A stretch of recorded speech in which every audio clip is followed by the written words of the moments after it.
মৰমৰ ছাত্ৰ ছাত্ৰীসকল, তোমালোকে নিশ্চয় গণিত বিষয়টো পঢ়ি আছা, গণিত প্ৰেক্টিছ কৰি আছা। আজি আমি চতুৰ্ভুজ অংকনৰ বিষয়ে কিছু কথা আলোচনা কৰিম।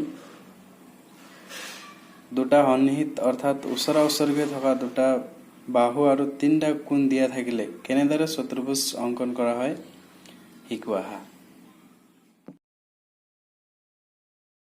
উদাহৰণ হিচাপে অষ্টম শ্ৰেণীৰ গণিতৰ চতুৰ্থ অধ্যায়ৰ ৮০ পৃষ্ঠাত থকা 4.2 অনুশীলনীৰ ৩ নং প্ৰশ্নটো লৈছো। তোমালোকে কিতাপত প্ৰশ্নটো চাই লবা। প্ৰশ্নটো ইয়াত লিখা আছে, এটা চতুৰ্ভুজ ABCD অংকন কৰা য'ত AB সমান ৪ সেণ্টিমিটাৰ, BC সমান ৭ সেণ্টিমিটাৰ, কোণ A সমান ১০৫ ডিগ্ৰী, কোণ B সমান ৭৫ ডিগ্ৰী আৰু কোণ C সমান ১২০ ডিগ্ৰী। ইয়াত দুটা সন্নিহিত বাহু AB আৰু BC দিয়া আছে, লগতে তিনিটা কোণ দিয়া আছে। তো প্ৰথমতে আমি স্কেলৰ সহায়ত জুখি দুটা ৰেখাখণ্ড আঁকিম। যি দুটাৰ দৈৰ্ঘ্য এটা ৪ সেণ্টিমিটাৰ, ৪ সেণ্টিমিটাৰ ১ৰ পৰা ৫ লৈকে ৪ সেণ্টিমিটাৰ আৰু এটা ৭ সেণ্টিমিটাৰ, ১ৰ পৰা আৰম্ভ কৰি ৮ লৈকে ৮ সেণ্টিমিটাৰ। এই দুটাৰ নাম লিখিলো।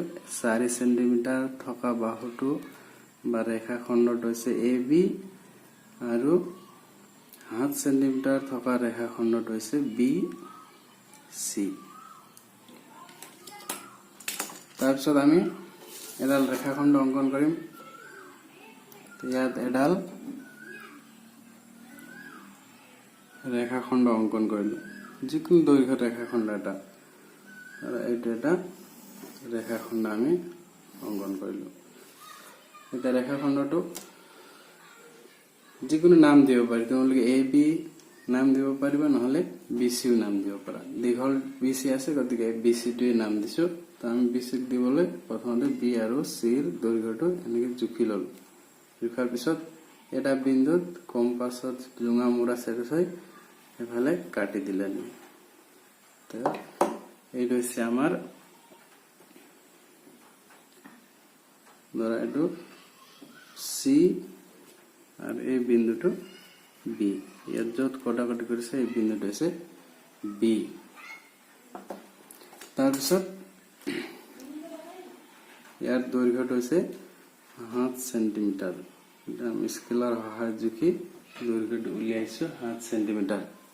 এতিয়া আমাৰ B কোণ দিয়া আছে ৭৫ ডিগ্ৰী। আমি ইয়াত B কোণ বনাব লাগিব, আৰু C কোণটো দিয়া আছে ১২০ ডিগ্ৰী। ইয়াত হ'ব C কোণ। ১২০ ডিগ্ৰীৰ কোণটো আমি কম্পাছৰ সহায়ত বনাব পাৰিম। গতিকে কেনেকৈ বনাইছিলো নিশ্চয় মনত আছে। প্ৰথমতে যিকোনো ব্যাসাৰ্ধলৈ এটা চাপ অংকন কৰিলো। তাৰপিছত একে সমান ব্যাসাৰ্ধলৈ এই কটাকটি কৰা বিন্দুত থৈ আন এটা বৃত্তচাপ অংকন কৰিলো, যিটোৱে এই বিন্দুত কটাকটি কৰিছে। আকৌ এই কটাকটি কৰা বিন্দুত থৈ আৰু এটা বৃত্তচাপ অংকন কৰিম।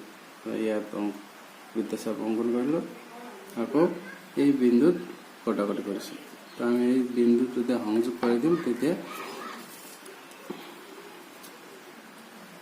যেতিয়া সংযোগ কৰিম তেতিয়া কি হ'ব, আমাৰ ১২০ ডিগ্ৰী হ'ব। দীঘলকে টানি দিয়াটো হৈছে ১২০ ডিগ্ৰী। এই কোণটো হৈছে ১২০ ডিগ্ৰী। এতিয়া আকৌ B কোণ দিয়া আছে ৭৫ ডিগ্ৰী। ৭৫ ডিগ্ৰী আমি কম্পাছৰ সহায়ত জুখি বনাব পাৰিম, কিন্তু অলপ জটিল হয়, সেইকাৰণে আমি কোণমান যন্ত্ৰৰ সহায়ত বনাম। ইয়াত বনাবলৈ কোণটো এইফালে থাকিব, গতিকে আমি এইফালৰ পৰা হিচাপ কৰিম। এইটো ০, ১০, ২০, ৩০, ৪০, ৫০, ৬০, ৭০, ৭০ৰ পিছত ১, ২, ৩, ৪, ৫, ৭৫। এইটো হৈছে ৭৫, ৭৫। এইটো আমি সংযোগ কৰি দিওঁ। এইটো সংযোগ কৰিলে হ'ব আমাৰ ৭৫ ডিগ্ৰী। এইটো দীঘলকে টানিলে একো নহয়, এইটো হৈছে 75 ডিগ্ৰী। এতিয়া বাহু দুটা দিয়া আছিলে, এটা হ'ল BC আৰু এটা দিয়া আছে AB। ABটো আছিলে 4 সেন্টিমিটাৰ। তো বিটো ইয়াত আছে, গতিকে এইটো নিশ্চয় এফালে হ'ব। তো আমি এইটো জুখি ল'ম, AB জুখিলো AB। তাৰপিছত এই বিত থৈ এফালে এটা চাপ অংকন কৰিম। য'ত কটাকটি কৰিছে এই বিন্দুটো হৈছে A। এতিয়া আকৌ এই বিন্দুটোত 105 ডিগ্ৰীৰ কোণ বনাব লাগিব। তো আমি কম্পাছৰ সহায়তো বনাব পাৰিম, নহ'লে কোণমান যন্ত্ৰৰ সহায়তো বনাব পাৰিম। তো কোণমান যন্ত্ৰৰ সহায়তে বনাম। এনেকৈ থ'ব লাগে ইয়াত, যাতে এই বিন্দুটোত যিটো 90 ডিগ্ৰীৰ কোণে কোণে যিডাল আঁচ আছে সেই বিন্দুটোত থাকিব লাগিব, আৰু এইফালৰ আঁচ দুটা মিলিব লাগিব। এতিয়া আছিলে আমাৰ 105 ডিগ্ৰী। তো ইয়ালৈকে 100 হ'ল, তাৰপিছত 5 ক'লে 1 2 3 4 5। তোমালোকে ওপৰত চাব নালাগে, ওপৰত আঁকি আছে, কিন্তু আমি এইফালৰ পৰা হিচাপ কৰিছোঁ। এইফালৰ পৰা হিচাপ কৰিলে তলৰটোহে হিচাপ হ'ব। এনেকৈ হিচাপ কৰি 105। যদি আমি এইফালৰ পৰা হিচাপ কৰোঁ তেনেহ'লে এইটো 10 20 30 40 তেনেকৈ হিচাপ। তো এইটো হৈছে 105 ডিগ্ৰী। তো এই বিন্দুৰ মাজেৰে আমি এই বিন্দুটো সংযোগ কৰিম। এই বিন্দুৰ মাজেৰে এই বিন্দুটোক সংযোগ কৰি এফালে স্পৰ্শ কৰিলে এই বাহুটো। এইটো হৈছে আমাৰ D।